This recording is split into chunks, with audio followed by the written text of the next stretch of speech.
Good morning, everybody. Thank you for joining us for this very special e-breakfast and learn with Green U.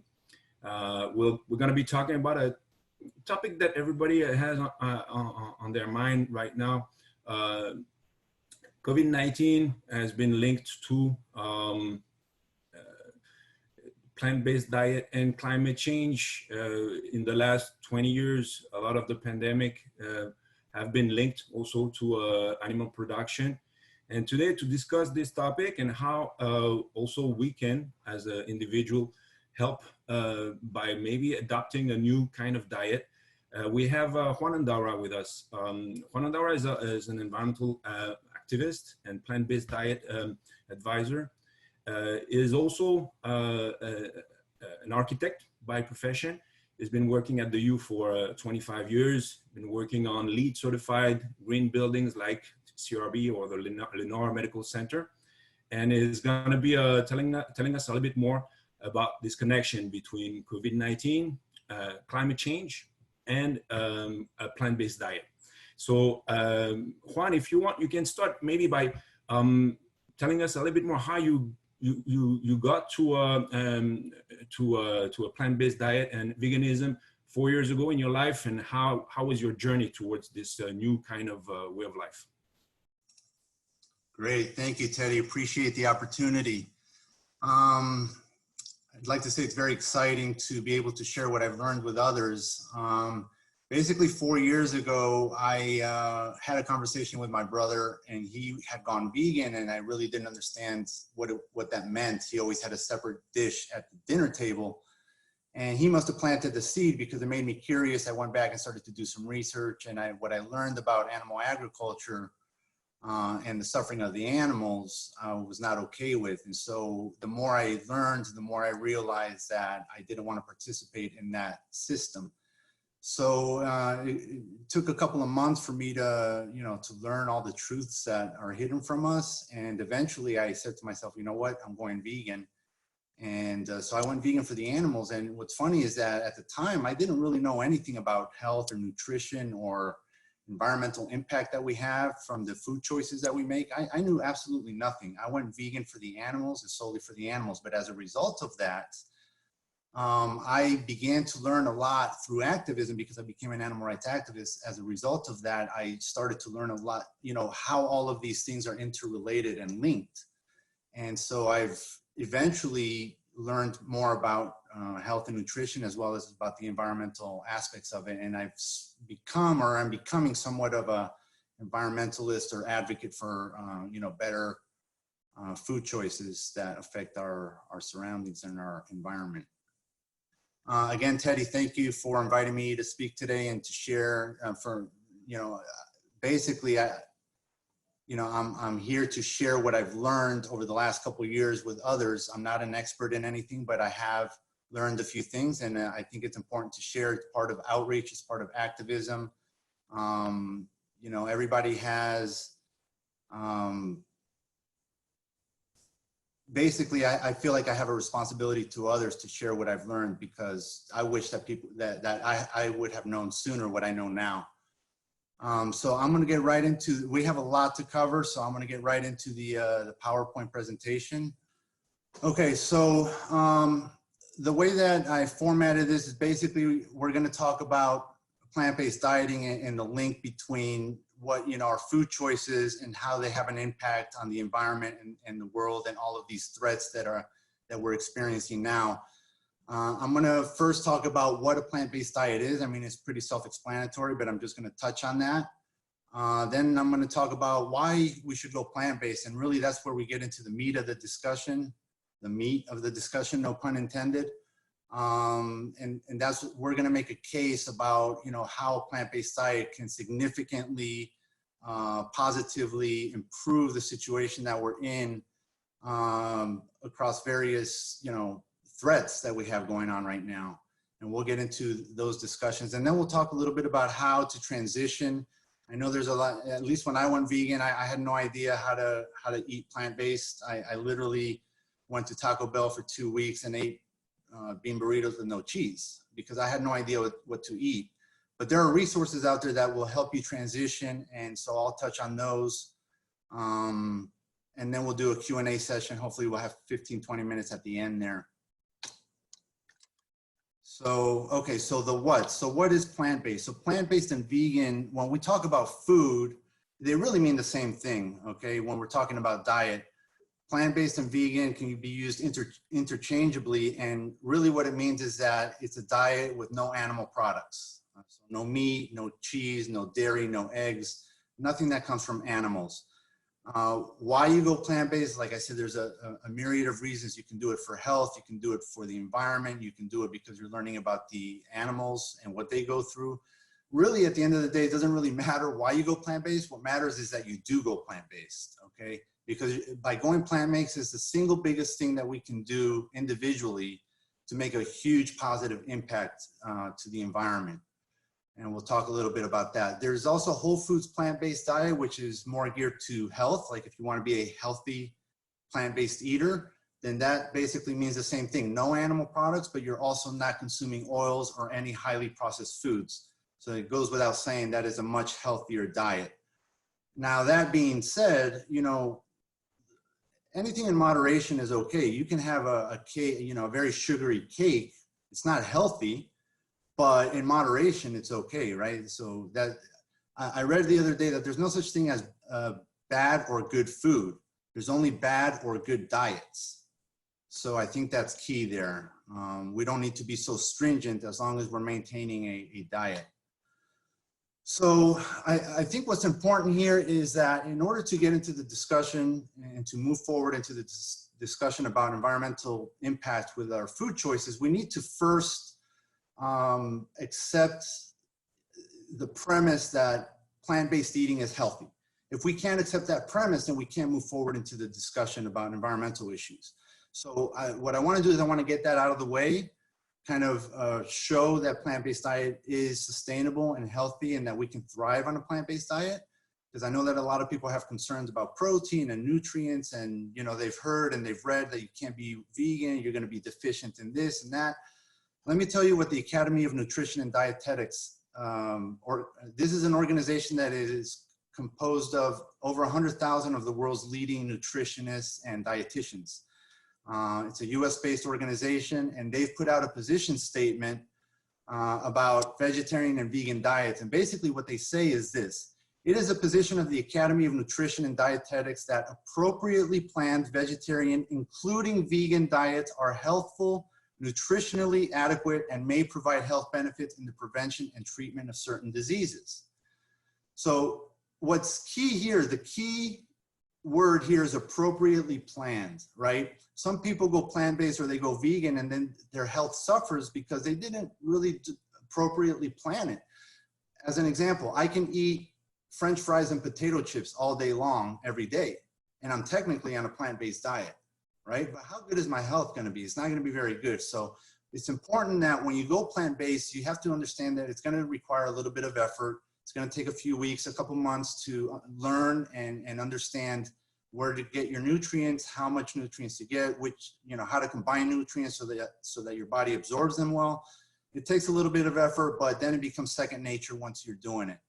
The other key word here is including vegan. That is very key. I'm so glad that they put that in there because they're basically saying a vegan diet is healthy and you're not going to be missing out on anything. These diets are appropriate for all stages of the life cycle, including pregnancy, lactation, infancy, childhood, adolescence, older adulthood, and for athletes. That pretty much covers everybody on this planet, I think. Okay, so it's appropriate for everyone, as long as you put in the time and the effort to appropriately plan your diet. Vegans are at reduced risk of certain health conditions, including heart disease, type 2 diabetes, hypertension, certain types of cancer, and obesity. And again, we're not eliminating the risk as vegans, we're just reducing the risk, right? Significantly reducing the risk. Heart disease is our #1 killer in this country. And if we go on a plant-based diet, you can actually reverse heart disease and reduce that risk. So there's a lot of misconceptions out there about what do vegans eat or what do plant-based people eat. What I used to think before I went vegan is I literally thought that vegans only ate salads And when I went vegan, I'm like, well, you know what? I guess I'm going to eat salad for the rest of my life. That kind of sucks, but it is what it is. But then I began to learn that it's not that. And that's a misconception that a lot of people have. So I like this slide here because it says, you know, what my friends think I eat, what my mom thinks I eat, what society thinks I eat, what meat eaters think I eat, and then what I actually eat. And this is true. I eat everything that I used to eat except in a vegan form. So it's, you know, we got to get past those misconceptions. I don't feel that I am sacrificing anything or that I miss any foods. I have delicious meals every day, breakfast, lunch, and dinner, and I don't miss a thing. And I feel much healthier. I have a lot more energy. So it's great. The number one question that we get is, but where do you get your protein? That is a legitimate concern that a lot of people have because we've been taught that we get protein from animals. No, we don't get protein from animals. We get animal protein from animals. We don't need animal protein. Okay, what we need is protein. Protein is a nutrient that comes from the earth.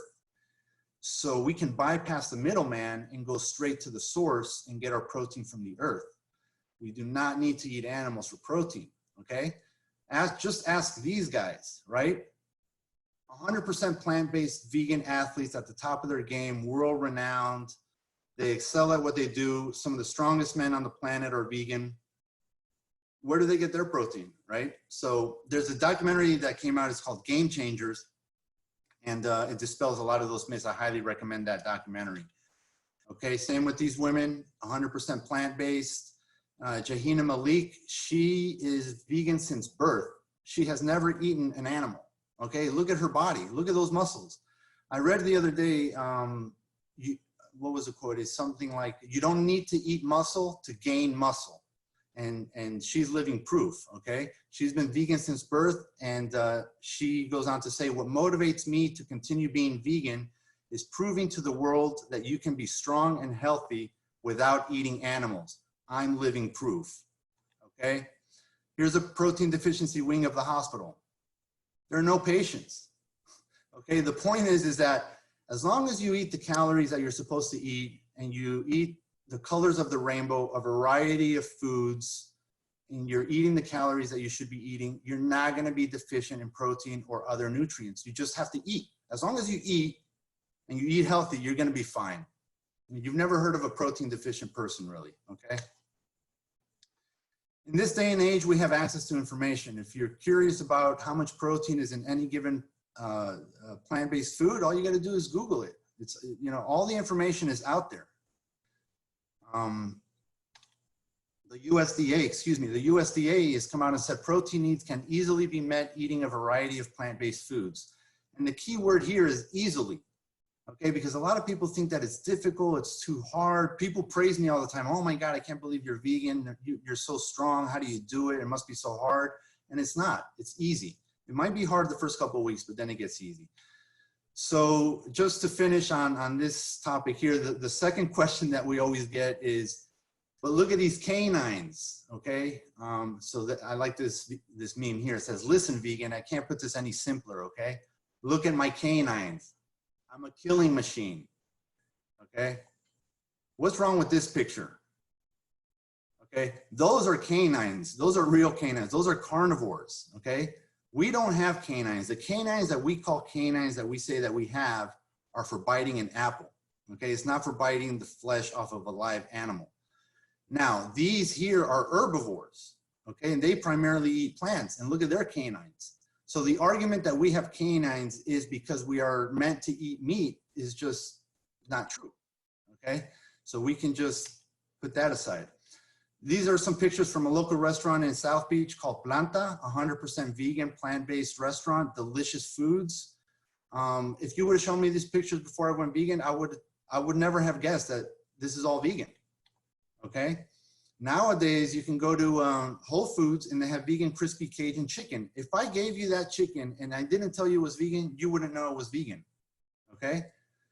So now they use the plant-based foods, the texture, and they season it, they prepare it, and they cook it like they do the meats, and it tastes the same. This picture over here is from a local place in Fort Lauderdale called Clovermint, and it's a Philly cheesesteak. Cheesesteak, right? The steak is made out of seitan, and it's delicious. So you're not missing out on anything. Now, I'm not saying these foods are healthy. What I'm saying is that they're comfort foods. And if you want to have comfort foods once in a while, you have the option. Okay. So if we can put that aside, and if we can agree that eating plant-based is healthy, now we can go and talk about, why we should consider going plant-based, aside from our own personal reasons of, being healthier. We have a responsibility to others around the world, and going plant-based makes a huge positive impact to everybody around you. So it's a good argument to go plant-based. I want to quickly show here a 1-minute video that to kick us off.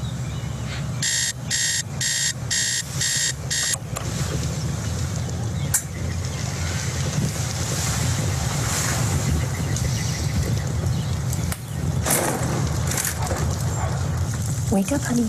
You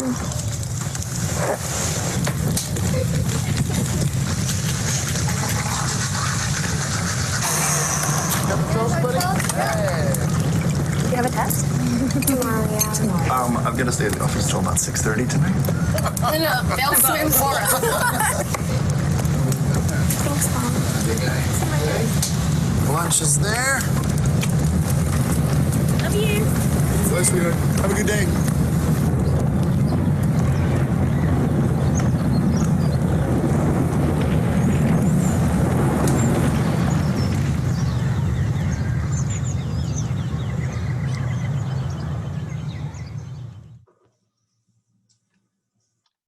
Okay, I think the message is clear there, right?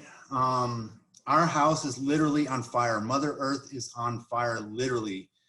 And we need to take immediate action. We have to stop pretending that the house is not on fire, okay? If your house was on fire, you would take immediate action to put out the fire. And if you couldn't, you would, try to leave. Now, fortunately, we still have time to put out the fire, okay? But there's gonna come a point in time where, it's the point of no return and it's too late, okay? But we still have time, and we can make positive impact through the choices that we make as individuals. So why plant-based? There's 1,000 reasons to go plant-based, but I broke it down into two very basic subsections, right? We have global threats, immediate global threats, and then we have other considerations. So we're gonna focus on the global threats, and then I'm gonna touch briefly on the other considerations. So I created this slide here because I think it represents well where we are today. And for those of you who have played Pac-Man, understand the game, that the ghosts kind of follow you around, and then, as soon as you eat that dot, they go away, they turn around, they go away. So that's the situation. That's how I see it anyways. That's the situation that we're in.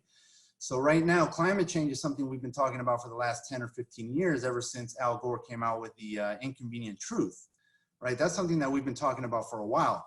COVID-19 is something that just, snuck up on us. 3 months ago, we would have said, COVID what? Never would we have imagined that we'd be in this situation today, right? So that's a threat that appeared out of nowhere, okay? And then we have another threat that I recently learned about. It's called antibiotic resistance. Now, I've heard of it before, but I didn't realize how big of a threat this is and is going to be. So I'm gonna touch on that as well a little bit. So this dot here represents a plant-based diet. So what happens when you eat that dot in Pac-Man is the ghosts turn around and they go away. The threat goes away. If we eat a plant-based diet, collectively, the threats will begin to go away, okay? They may not disappear forever, but they'll go away, and they'll buy us some time so that we can take more measures to prevent things from happening in the future. So what is the blue ghost? What threat are they? We don't know. There's a threat that might be coming that we don't even know is there. Maybe it's a murder hornets. I don't know. I heard that they made it to the US. So maybe it's a murder hornets, and maybe we're doomed, and there's there's nothing we can do. We're just doomed. I don't know. But anyway, so the immediate threats we're going to talk about. So COVID-19 and other zoonotic infectious diseases. It's a zoonotic infectious disease that happens to be, a pandemic right now, but there's been zoonotic diseases in the past, and there will be zoonotic diseases in the future. We have climate change, and then there's other environmental concerns. We talked about antibiotic resistance, and then other considerations. Health, I already talked about. There's some humanitarian issues as well with going plant-based. And then obviously the justice and compassion for animals. Animals, you know, the factory farming industry is very, very cruel. If you've ever seen any factory farm videos, I think you would agree with me that it's a very cruel industry. Animals are sentient beings, and they don't want to feel pain. They don't want to suffer, just like you and I don't. And since we don't need to eat animals, we should extend our compassion to them as they occupy this planet with us. They're here with us and not for us.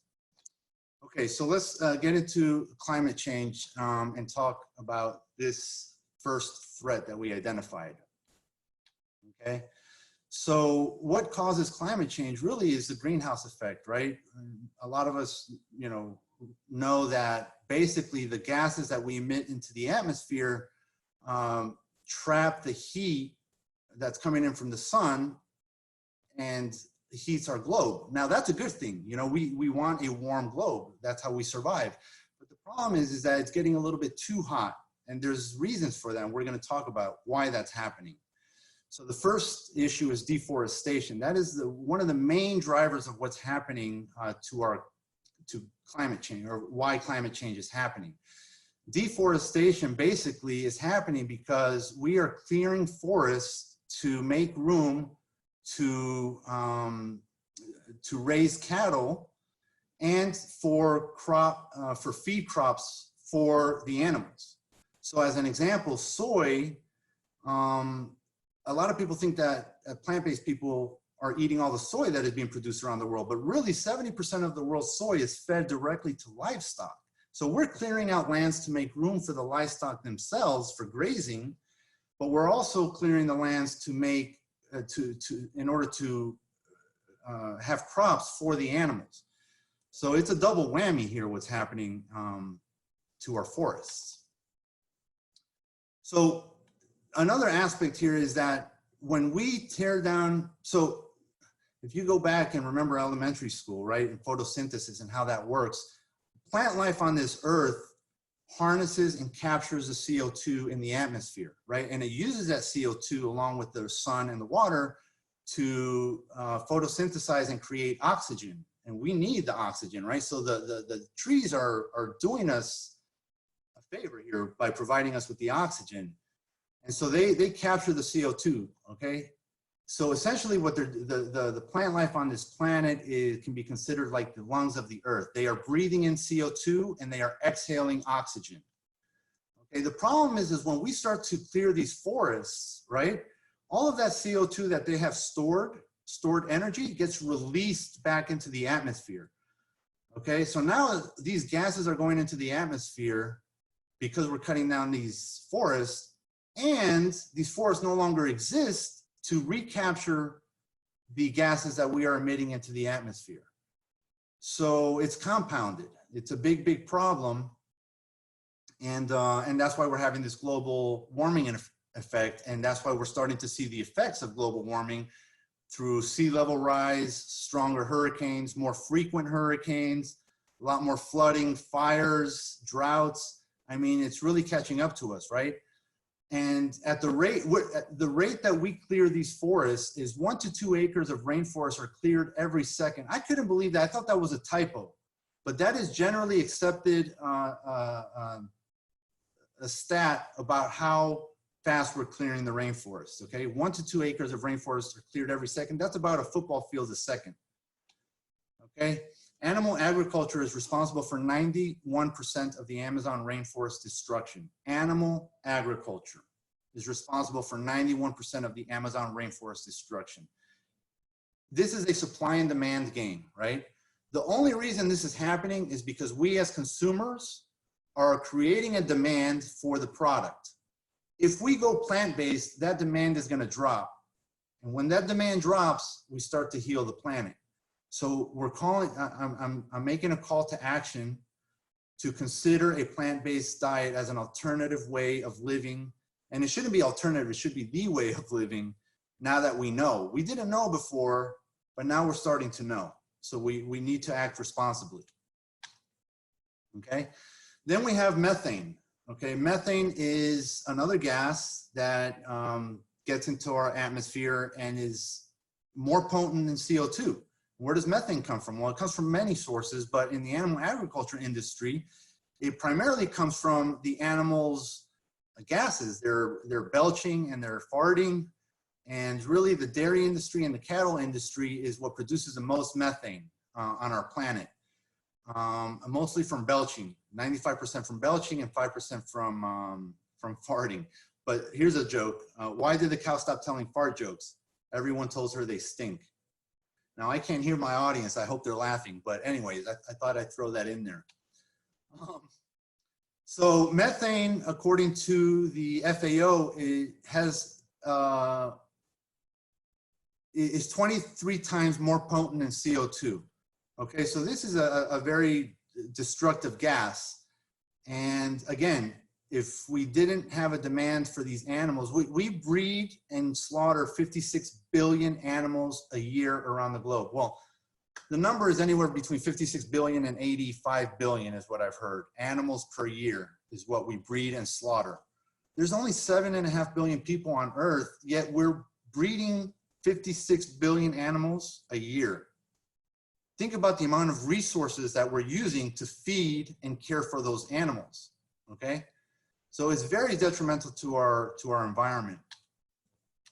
Okay, so we'll put that aside. Let's see how I'm doing on time here. We'll get into COVID-19 and zoonotic diseases. So this is the second threat that we identified that is an immediate threat, obviously, right? A lot of us are stuck at home these days, having to wear masks. We can't interact with other people. We're all scared. We don't really know. There's a lot of unknowns. And so this is kind of like a wake-up call, okay? Because this isn't the first or last zoonotic disease, and there's gonna be more in the future. But how do we mitigate and offset that risk? We mitigate and offset that risk by going plant-based, because zoonotic diseases by definition come from animals, okay? So this particular zoonotic disease came from Asia, reportedly from Wuhan at a wet market, right? Through bats or pangolins. So people say, okay, well, that's out there. You know, they don't have good sanitation. They don't have good laws or anything like that. Well, that's not true. This is here in this country. These are factory farmed animals who live in very close proximity to each other, who are given tons of antibiotics to keep them alive just until slaughter weight. They are, full of diseases, and it's just a matter of time. And it's happened before. We had the swine flu epidemic, right? That happened a few years ago. That originated in this side of the world. We had bird flu. We have mad cow disease that originated in the UK. All of these diseases are because we exploit and confine and abuse and use animals. So again, going plant-based, you're making a huge contribution, a huge positive contribution to the planet by not participating in these exploitive industries that are killing our planet, literally killing our planet. Here's an image. The pink represents all of the zoonotic, well, they're all zoonotic diseases, but the pink represents the zoonotic diseases as a result of exploiting animals, of capturing them, keeping them confined, breeding them, and messing with the ecosystems of the world. So it's all over the globe, and they're gonna keep coming. Okay, we had influenza, we have, like I said, the swine flu. HIV came from eating chimpanzees, from what I understand, okay? And Ebola from eating bats. The Center for Disease Control basically has said that 3 out of every 4 new or emerging infectious diseases in people come from animals. That's 3 out of every 4 new or emerging infectious diseases in people come from animals, okay? If we stopped these farms from existing, we would not create an environment for these diseases to be able to jump to humans. And there's a gardener here. I don't know if that's interrupting you. If everything's good? Okay, good. All right, antibiotic resistance. This is the 3rd threat. And this is something that I recently learned about. I was not aware of this. And so I'm gonna share what I've learned, okay? Antibiotic resistance is a huge global threat that a lot of us are not talking about. We need to start talking about. And basically what it is that we are prescribing so many antibiotics that the bacteria is starting to become resistant to the antibiotics. And it's getting to a point right now, and I think I have a slide later, right now, 700,000 people a year die from antibiotic resistance, from infections. By the year 2050, the scientists are predicting that we will have 10 million people a year die from antibiotic resistance, from things as simple as a simple cut that gets infected, from simple things that today we don't consider complicated, urinary tract infection or other types of things that happen to us in the future will be very, very deadly because of antibiotic resistance. So how does that tie into animal agriculture? Okay, the World Health Organization has identified livestock to be one of the major contributors to this growing threat. Okay, the overuse of antibiotics in livestock and fish farming. Okay, of all, and again, I couldn't believe this when I read it myself. Of all antibiotics sold in the United States, approximately 80% are sold for use in animal agriculture. 80% of the antibiotics are sold for livestock. Okay, and so that is creating the resistance that in the future is going to affect us. Okay, so there's three ways that antibiotic resistant bacteria gets from farms to humans, and I'll quickly go through this. Basically through food products when we eat them. We've heard of Salmonella and E. coli, right?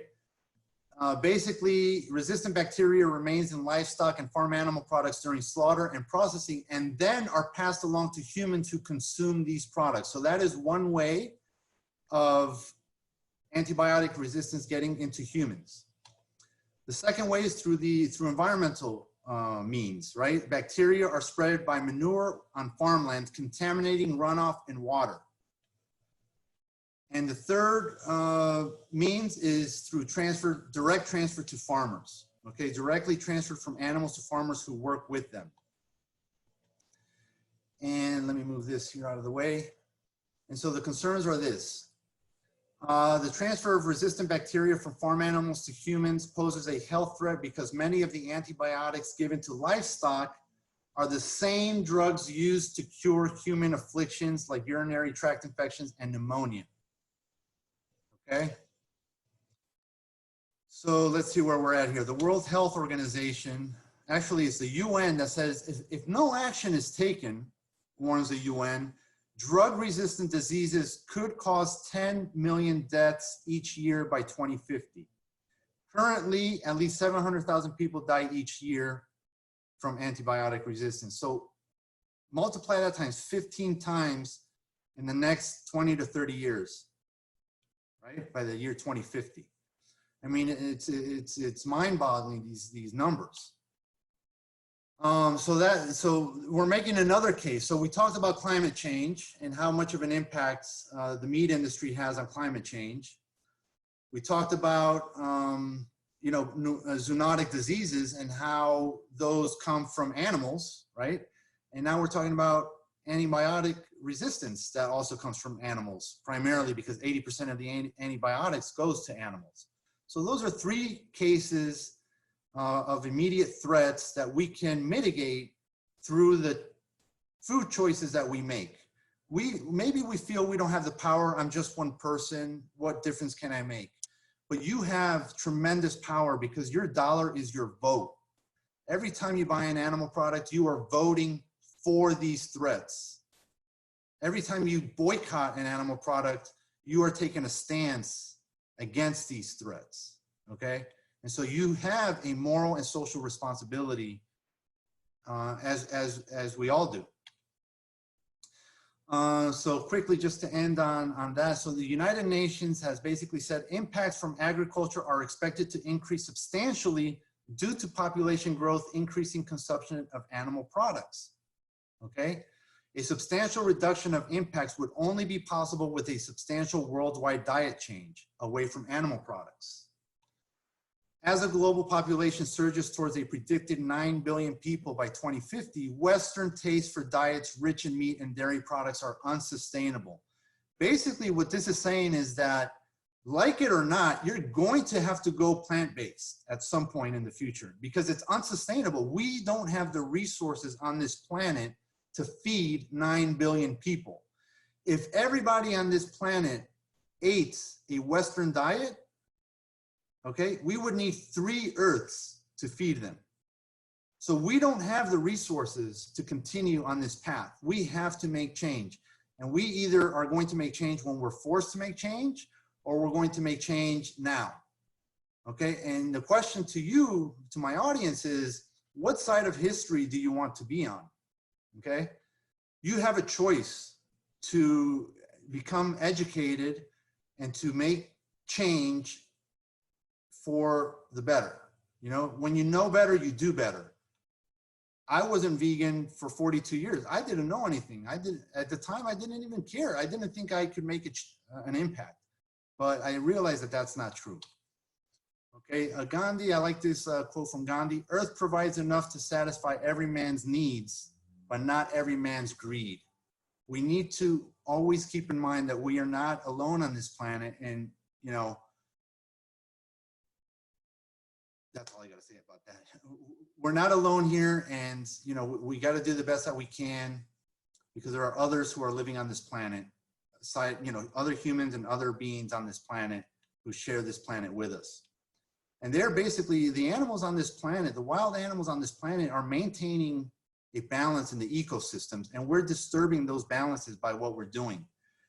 There's a lot of biodiversity loss, and you know, it's going to catch up to us. I'm telling you, it's going to catch up to us. So that's my message. The world is on fire. If you remember a few months ago, pray for Amazonia. Also, Australia was on fire. It's not going to end until we change our behaviors. Okay, we can't wait for others to do it. We got to do it ourselves. Okay, so that is my attempt at making a case. Okay, so now we're going to talk about how to transition.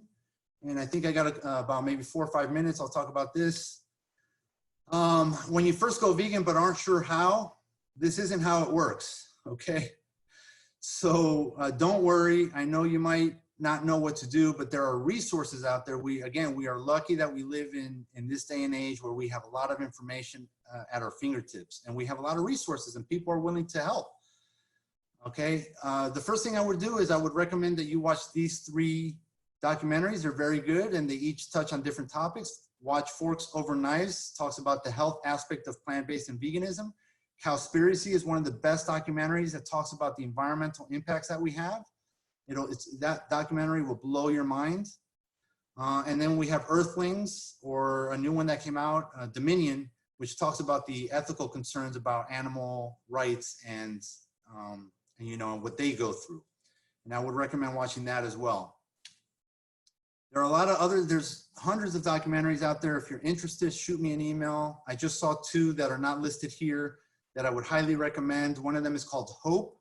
It's an acronym, HOPE. I forget what it stands for. And then the other one is, I can't remember what it is, but it was very good. Send me an email and I'll send you the information. Recipe sites. These are some of my favorite. There are millions of vegan recipe sites online. If you know how to read and follow directions, you can become a cook, just like I became a cook.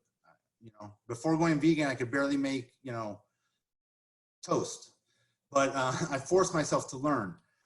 So there's plenty of resources out there. This is my favorite recipe here: how to make a chicken salad. Prepare a salad, give to a chicken. My favorite recipe right there. I can't hear my audience laughing, so I don't know if they're laughing. But the grocery stores, I'm sure you've noticed the plant-based options have been growing and growing and growing over the past months and years. We have vegan deli meats now: bologna, ham, turkey, vegan. They taste the same. They're made from plants. A lot of it is made from soy or pea protein. There's cheeses and mayo and field roast sausages, all vegan. Gardein is a wonderful product. They have all the meats that you can ever imagine in vegan form. And again, I'm not saying these are healthy options. I'm just saying these are options that you have. If you want to be healthy, you eat not processed foods and you stay on a whole foods plant-based diet. Ben & Jerry's has come out with seven flavors that are non-dairy. You can't tell the difference. They taste very good. There are other resources online. If you have any questions, which I'm sure you will, one of the best ones is challenge22.com. You go there, they will assign you a mentor for 22 days. You will join a community of people on a specific day, and you will all be going on a 22-day challenge, eating plant-based foods with the help of a guide and a mentor. And they have registered dietitians. It's a very good resource to get into the habit. The number 22 is because it takes 22 days to either make a habit or break a habit. But you do that, and then you'll feel a lot better after 22 days on going out on your own and going fully plant-based. There's some apps. Is it vegan? If you're not sure at the grocery store if something's vegan, you don't want to list, you don't know all of the ingredients that you're reading in the back. You just scan it. You scan the barcode with this app, and it'll tell you if it's vegan or not. After about a month or two, you already figured out everything in the grocery store that's vegan and what's not vegan. Okay, I don't use that app anymore, but I did use it when I first started. Happy Cow is a very good app. Tells you all of the restaurants in your given area, anywhere in the world, according to your geolocation.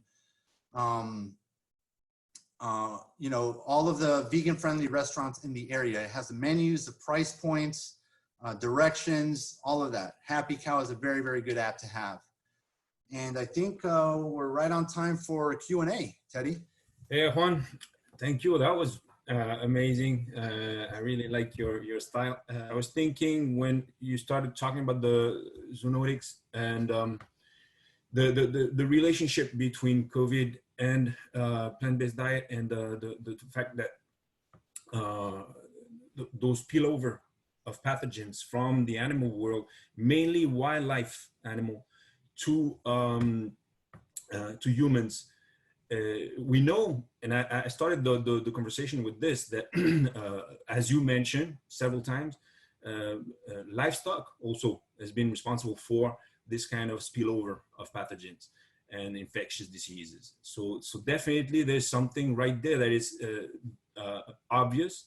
The less obvious thing has been, and it was in the news, a lot of scientists have been discussing about this, is the fact that by deforesting, and again, we go back to the same issue that you denounced, the fact that we're deforesting mainly 91% for livestock feeding and grazing.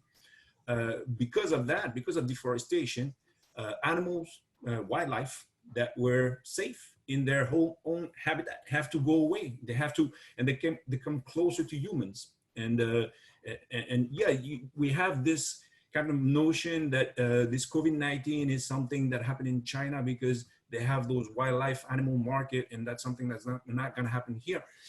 And it's not exactly true. We're deforesting around the world. You mentioned Brazil, but Indonesia is another part of the world where there's a big rainforest that is deforested.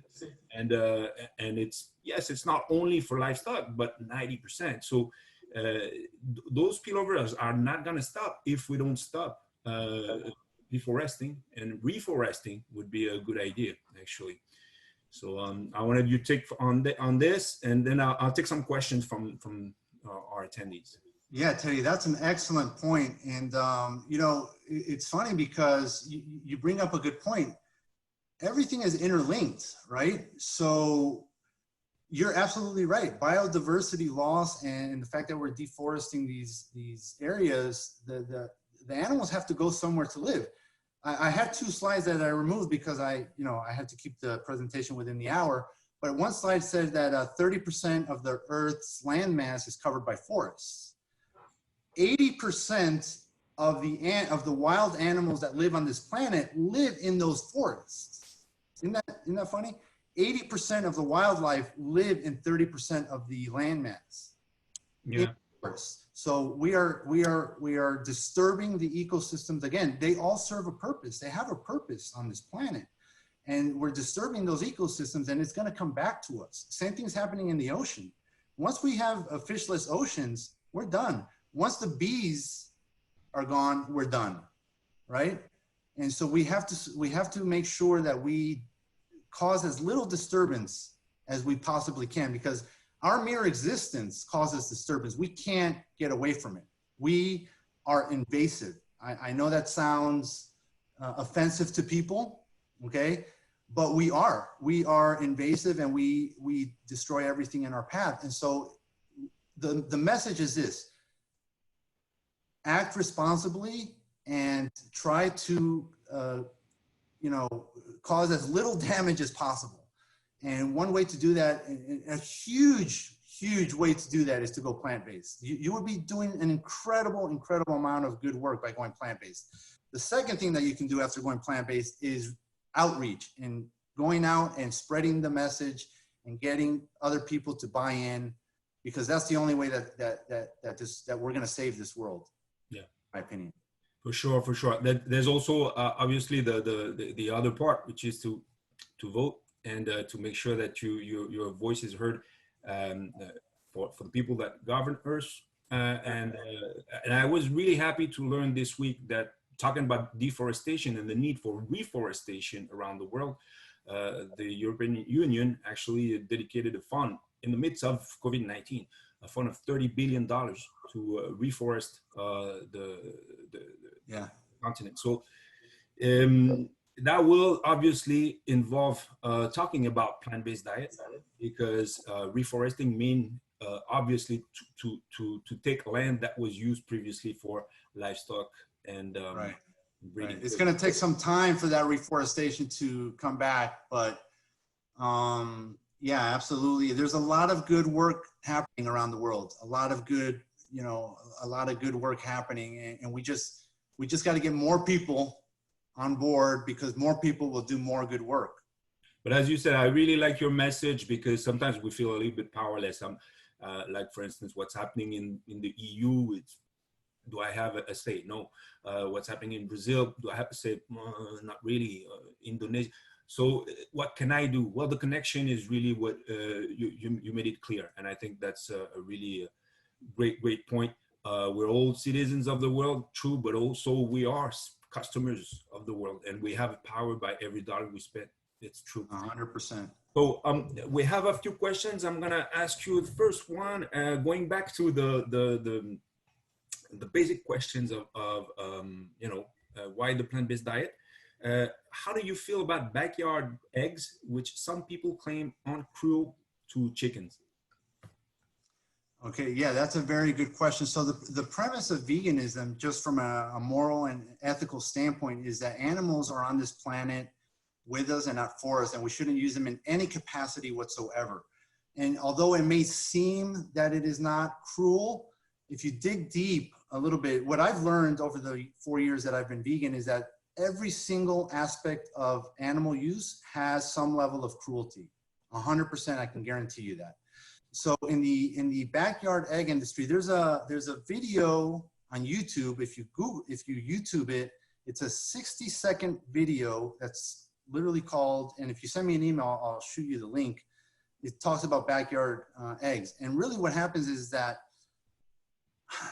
a hen that lays eggs, right, in nature, if undisturbed by humans, lays 12 to 15 eggs a year, right? But we have bred them into a system where they now lay up to 300 eggs a year.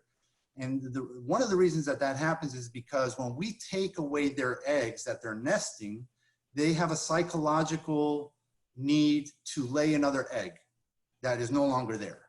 So every time we take an egg away from a hen, her body begins to produce another egg. So we are basically forcing them to lay more eggs than nature intended. And it's very taxing on their bodies. Laying eggs requires an awful lot of calcium depletion from their bodies, and their bones become very weak. And at the end of the day, it boils down to this. Do I need eggs for my health or for my survival? No. When we consume eggs, we're basically promoting egg consumption, which is not something that we want to be doing, because other people see that and they will continue to eat eggs. We need to take a strong stance against animal use, is my perspective on that. Talking about calcium, Juan, there's another question. Can you give us some example of foods with calcium to avoid dairy? Yeah, so I believe broccoli has a lot of calcium. It's also about how you absorb certain nutrients, right? Calcium, dairy has calcium, that is true, and it is a good nutrient. There's a slide that I like that says, let me think of it real quick. It says something about like when you smoke, you inhale oxygen, right? And oxygen is good for you, but you're not going to smoke to inhale the oxygen. Same thing with the calcium. You shouldn't drink dairy for the good nutrients of calcium because you're getting a lot of bad stuff that goes with it. Cholesterol, saturated fats, things that we're not designed to digest. And cow's milk is designed by nature for a baby cow. It's not designed for human use. And when we consume it, it messes up our hormones, and you know, it's just not, it's not a healthy option. There are plenty of plant-based options to get calcium. Exactly which ones they are, I'm not sure, because like I said earlier, as long as you eat the rainbow and the calories, you should be good. And again, Juan will share his email at the end of this panel, this webinar, and we'll also send you the recording of this session with all the slides and the website that he was referring to. There's a lot of good help you can find online on substitute. And actually, along those lines, I want to get rid of one question because I think that's an easy one, and then ask the tougher questions. The first question is there evidence that shows that if you have a plant-based diet, you can heal for COVID-19 faster? Oh, good question. Well, I don't know if there's evidence, but I can tell you this much. One of the best ways to fight any disease is to have a very strong immune system, right? And so it's important to get out in the sun, to do your daily exercises, but also to eat healthy. So a lot of people during this quarantine period, I've seen both extremes. A lot of people have like said, this is the best thing that's happened to me personally because I went and I started eating very, very healthy. And then other people, I guess, got lazy and started and went the other route. But really, you want to maintain a very healthy immune system. And one way to do that is to eat a very healthy, whole foods, plant-based diet. Now, whether it can get rid of COVID, I don't know. And yeah, just a disclaimer, neither Juan or I have any background in public health. So question, I know that most of the question at the end go back to the health issue. Is it okay to go vegan or to go plant-based? There are a lot of good information online, but for really specific questions like this, you may want to ask a scientist, obviously. What I could recommend, Teddy, is world-renowned nutritionist by the name of Michael Greger. He runs a site called nutritionfacts.org. Could you share that with everybody by the chat? If you select the chat and all attendees, you can actually copy and paste the link. I have another question that I know you got several times in your presentations over the years, and it's an important one. Can you please elaborate on B12 consumption coming from plant-based diets? Yes, good question.